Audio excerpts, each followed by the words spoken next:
winds 25 to 35 miles per hour with gusts up to 60 miles per hour expected.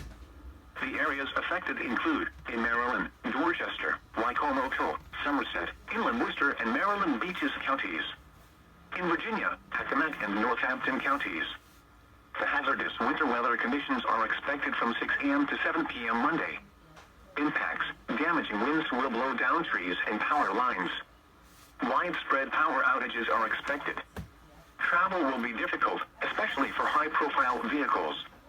People should avoid being outside in forested areas and around trees and branches. If possible, remain in the lower levels of your home during the windstorm and avoid windows. Use caution if you must drive.